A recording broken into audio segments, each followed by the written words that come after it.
The Mandalorian, Chapter 20, The Foundling, or as I like to call it, The Rise of Ahmad Best. And this is Grab the Remote, Mandasodes. So if we can go very quickly, I'd like to go through a few things, Chandler. One is that we never talk. We don't live in the same city. You live in Poughkeepsie. I live in Hackensack or We wherever. don't even like each other. No. Now, see, that's terrible to say. I don't even like that True. joke. I don't like that joke. It makes me sad because, we have a great affinity for one another. We've known each other since the 80s. Anybody that I'm still talking to that I knew from the 80s, that means something to me. The greatest decade. But we haven't talked. We don't live in the same city. We basically just say, you watch, I'll watch, and then we'll chat about it. So I'm trying my best just to have audio. I think that's the one thing we can talk about What did this. you say? Just have audio. That's my next Okay. thing. Listen, if I was 22 years old or 24 or 30 or even 40, I might I don't prepare any I would never wear like a half zip, whatever. I don't do you really the people, because we all know them, the people that really are out there doing their thing, that they are primping and planning, and we don't have that anymore. Does that make sense? Have you given up like I've given up, or am I just in my own little club of one? We just don't have that luxury. I'd like talking about this, but and I told you, we make jokes. I always make jokes about, the terrible people who are not nice to their family because they're trying to make a buck. And I just heard like 20 footsteps. It sounded like a herd went through the, like a stampede just went up there. Doesn't matter. Who cares? This light Who can be on. cares? This light can be off. The last thing I'll say before I'll let you begin, if you want to start, is this assessment needs to be shorter than the actual episode, because that was a very short episode. Okay, so we can't talk about it. All right, we got to talk about that though. All right, right off the bat, because you'll recall the season 3 premiere. I complained that it was too short. I remember. And your response was something along the lines, "I didn't even notice. I'm a more sophisticated viewer. I don't notice things like duration." Yeah, I said that, and I said it in that voice too. I said it in that voice.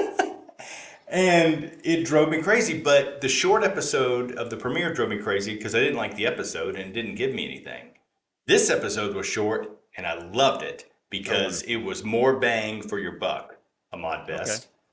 Okay. We can start with Mando's on the beach. Okay, so we have Get off that beach, man. Well, I will say this. I'd like to give you an example. These are heavily armored, heavily weaponed, trained fighters. Obviously, they're training the little ones. But as you may know, Candler, we have chickens at our house. You understand? I have 9 or so chickens, maybe 6 chickens, depending on what the law is, because they will come and take your chickens. Anyway, we have chickens, all right? And if you have chickens and you don't want them taken, you take great care to not get them taken by hawks, because everything is a predator to a chicken. Everything is a predator. I don't like that big monster swooped in, and because I think it had happened before. I mean, there was a reference that it had happened before where they swoop in. You have to have people watching, because once again, if you have chickens, you know that hawks are there. So if you let your chickens out to free range, you have to be conscious of, is this the hour where a chicken is going to be taken by a hawk? So I didn't, listen, I love The Mandalorian, right? I love these wonderful stories, but I didn't like that detail. And I can talk to you a little bit more about it, but have a look out, because a dragon may come and grab a person. That's at any it. moment. Yes. So like the same kid, who's great, by the way, the same kid that was taken away by a winged creature was almost eaten by a water monster 3 episodes before. Same kid. Why is he great? His little voice, or what? Is he? I just think he's a good actor. I think he's good. I don't know anything about it. We'll have to see if the Hollywood system doesn't chew him up and spit him out, because he's a kid actor, so he may get destroyed. Well, I think he's good. I hope they don't chew him out. Well, my favorite thing when I'm thinking about that particular character is he had the worst day ever. This is childhood trauma, because he's The beaten worst. by a green frog, and then That's smaller than he is. and then he gets taken away right away. So that's he's. I mean, hopefully there's some Mando therapist back there with like some helmet, that delineates Maybe where the the armorer is the therapist. She will explain to the foundlings to get in touch with their feelings. head. That's good. So that's what I have: chickens and hawks, and then we also have, of course, Ahmad Best. All right. A year after The Phantom Menace came out, so what, 20 years ago? I read an No, interview, 24 right, 24, yeah, over 20 years ago. since the A Phantom Menace. year, yes. So this is a year or two after the film came out. And I read an interview with Ahmad Best, and he described his experience. And what a class act. He didn't blame Yeah. the director, he didn't blame the writing, he didn't blame the script, he didn't blame the fans. He just said, hey, this is the greatest experience in the world for me, and I got to be in a Star Wars movie. We tried something, it didn't really work, I got crushed, it really hurt, but I was still glad to be a part of it. And I just absolutely fell in love with this man. I'm like, we need He's more. Yeah. Did We you say need more people like class him. act? Yeah, like totally. So he has. I mean, it's well documented that he had struggled a bit because of that, and that's just the weight of the world. Because anybody, even if you're not a Star Wars fan, these actors clamoring to get these roles. He gets a lot opportunity of a lifetime. Anybody would take it, no matter what. You would take it, right? Yeah. You would take being anything. And by the way, I can name so many other characters that are worse.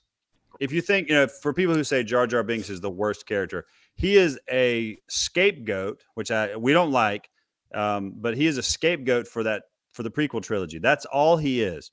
And I'm not going to name all the other characters in any number of shows or movies that are more horrible.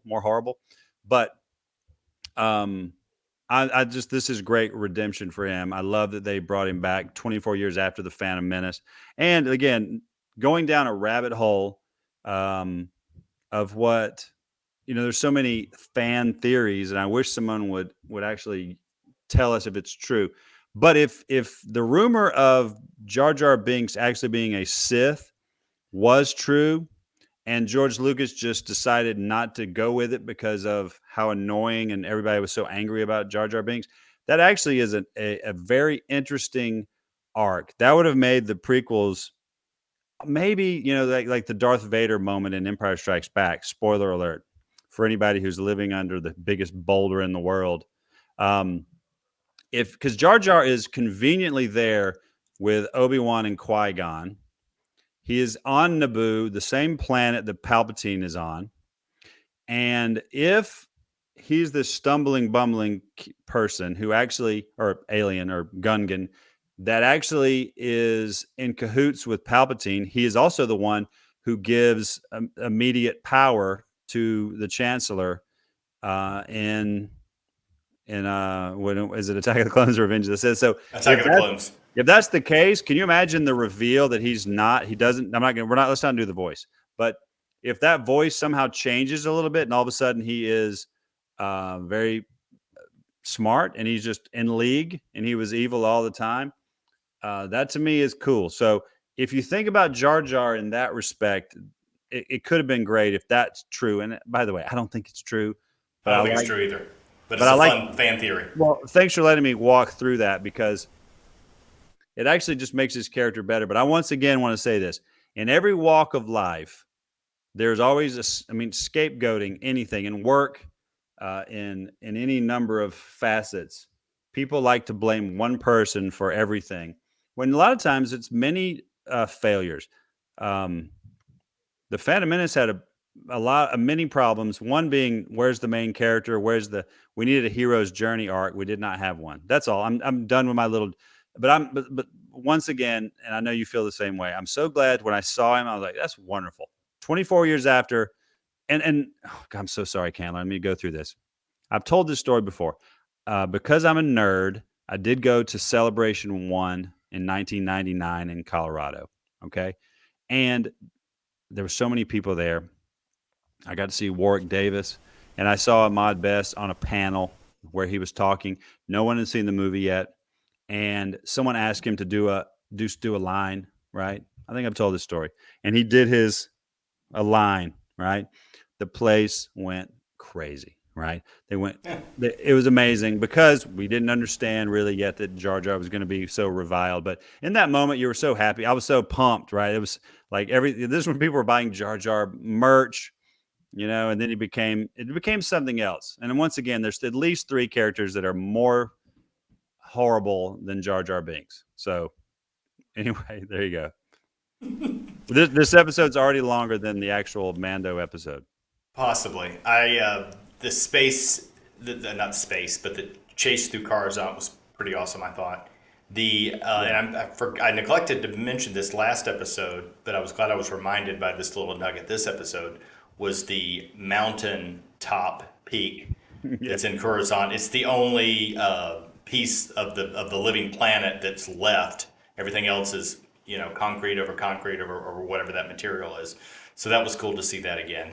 And I think we're going to see a Ahmad Best character again. I forget the character's name, but I think we will see this Jedi character again in at least one future Mandalorian Yeah. episode. The What name do you might have think? come up. Yeah, well, his name might have come up, and I don't. You know how people will go right to like Wikipedia, whoever. Like they want to get names and creature names, and I do that maybe as the years go by. But for me, like I'm not looking for people's names yet. So, but I'm glad you mentioned the mountaintop because that is an interesting detail that they put in there. I mean, thank you, Filoni and Favreau. Um, I do want to another piece about the rescue of the kid from the nest of the winged serpents. Q, the winged serpent. Not don't watch that movie, but Paz, the big huge. I call him like the Mandalorian juggernaut, the biggest Mandalorian of all. That was a weird moment where the kid gets taken away and he's like, no blasters, it would kill the child, right? And then we go, okay, we get it. And then flash forward after all this, he's like, he's my son. Like it almost sounds like Neil's father in Dead Poet Society. Oh, my son, but he like, wait a minute, that's your son. Just tell us on the beach. Like these are the little details that like the idea that you need to look out because if you're again the chicken and the hawk, why wouldn't he say like this is my boy, that's my boy? Instead, he tells us at the last second, only to maybe get because he kind of spazzes out in the nest, like he's like he's making a fool of himself, and of Well, course, then they're saying how we got to be quiet, and they're going up the mountain. yeah. Speaking of, It. go ahead. No, you go. Well, I was going to say, speaking of that, we're talking about like if I was in my 20s or 30s, or I would do more. Like I think about these are the things I think about. Like I could never get up that mountain. Like I couldn't. No, me neither. How many pull-ups can I do? I don't remember, but like the idea of them like pull it, maybe it's like retractable. I hope like maybe I can do Especially that. with the armor, I couldn't get up there. There's no way. Like Paz, the Juggernaut, has like the biggest gun on his. Like he's got so much core energy and strength. There's no way I could ever do this or do that. So like that to me is also and Bo-Katan Kryze. I'm now using her last name. I've been calling her Bo-Katan as if Katan was her last name. She had kind of a Luke Skywalker New Hope moment where she's talking about what she's done in the past that can get her up this mountain. Like she's like, I did this when I was that's kind of like the, I used to bullseye womp rats in my T16 back home. They're no bigger Totally. than 2 meters. Like, so that was a nice little touch. This is also last thing that I'm giving you the floor for the rest of this short episode. This was directed by our friend Dylan from Predator, Apollo Creed from Rocky, directed by none other than Grief Karga, Carl Weathers. Thank you for remembering that because I forgot to mention that. But I noticed that and I was thrilled to see. Notice Bo Katan is taking seems to be kind of a hint of a little mother figure for Grogu. And I'm telling you, I think she's going to end up with Mando. I know that you don't agree, but that's fine. Yeah. I'm Also, not. this episode, I love this Mm. episode, but the whole thing with the kid, it kind of reminded me of Paw Patrol. Do you kids watch Paw Patrol? I've watched a little Paw Patrol, but it's not on our radar much anymore. But Okay, I, well, I it's could I it's could sing the song possibly, please and don't because I hate the song. But it's okay, puppies and yeah, their firefighters and cops all in one yeah, band, it's a and big rescue but squad, a right? rescue squad. Thank you. But something bad happens and someone's hanging from a mountain about to fall over, and then they all go to the command center and then they plan it all out. And I'm like, well, by the time you get there, the guy's gonna fall, and that was exactly.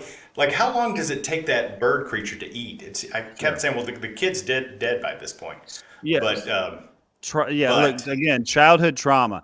The monster, the winged monster Q, uh, like regurgitated him. So he's somewhere in this region. I yeah. mean, he's like Jonah in the belly of the whale. I mean, like that's childhood trauma. That is like he's got to be. We'll never see him again because he's not. He does not want to be a Mandalorian. That's horrendous. Yeah. How long does it take? Seriously, how long does it take? I mean, that's another little writing piece that I'm kind of like, the whole thing just kind of. Well, there was a few little moments like that where I'm like, I don't know. But did you love the episode? Because I love the episode. I like all the episodes, right? I think you definitely like the Dr. Goggles, the pin pushing scientist segment more than I did. I didn't love that because I felt like, oh well, we're setting up a Well, bad guy.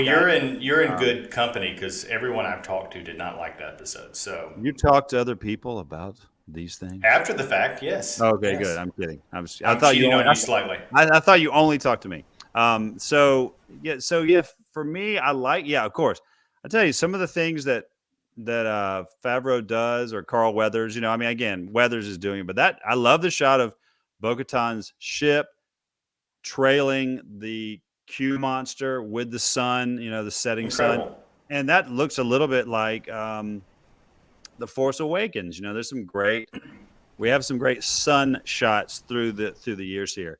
Um, but yeah, I'm always excited to watch the episodes and looking forward to seeing what's going to happen. And then I start thinking, well, I start thinking, well, we only have a few more left, and what's going to happen? I mean, they're dragging it out. Maybe not dragging it out; it's not the right word, but I can see that they're taking their time. So I do hope that even though things are happening, I want some big.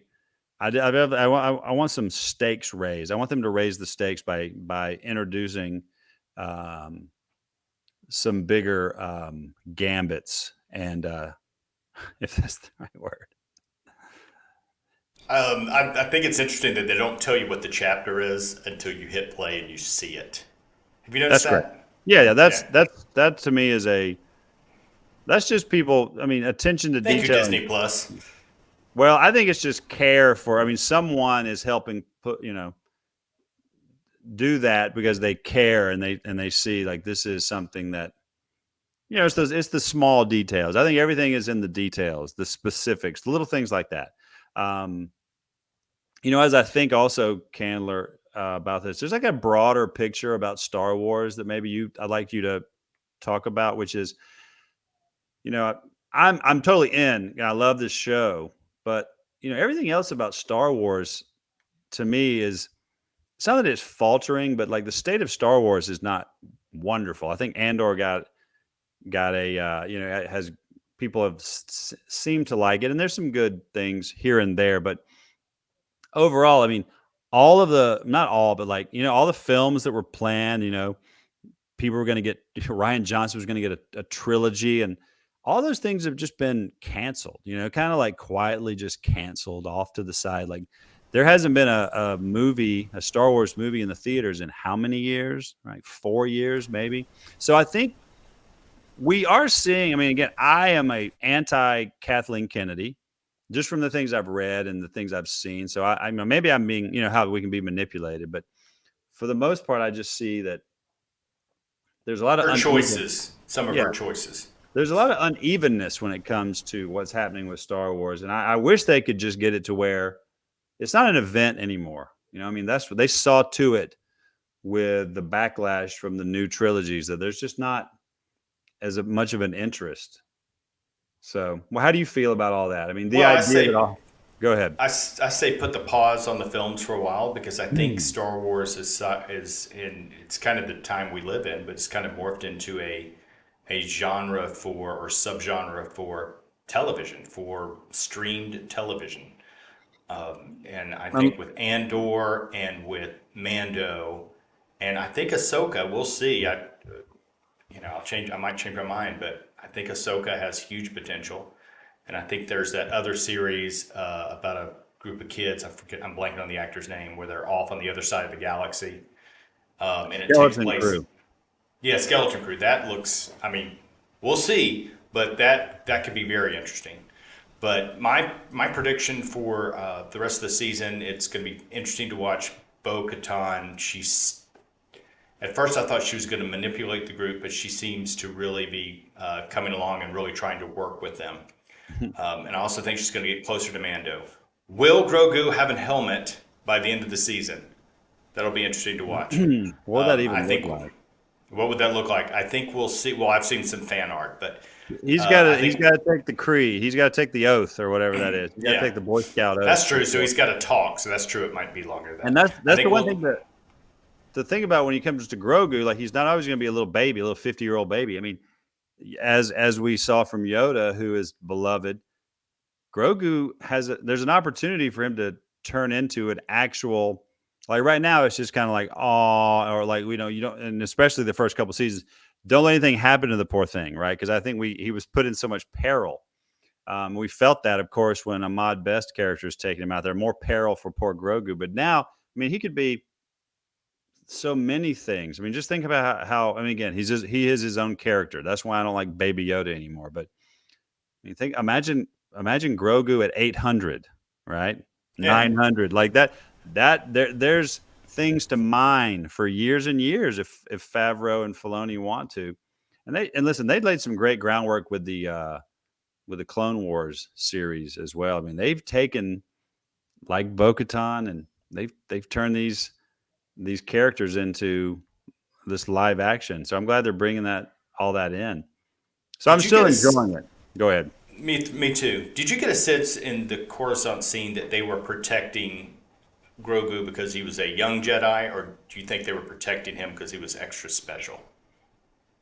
Hmm. That's a great question. Like this is Grogu. We have to protect this one more than anybody.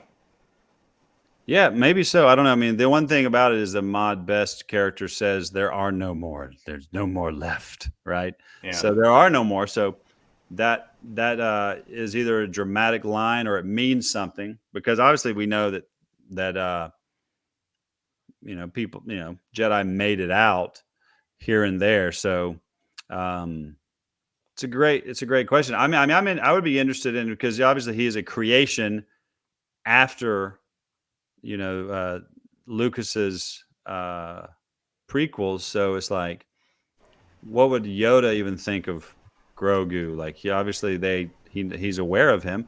I mean, heck, is that the there is another? Like is even? I mean, that line from Empire Strikes Back, which is confused in a lot of ways. I mean, there's some continuity problems, but that boy's our last hope, says Obi-Wan. No, And there is so another.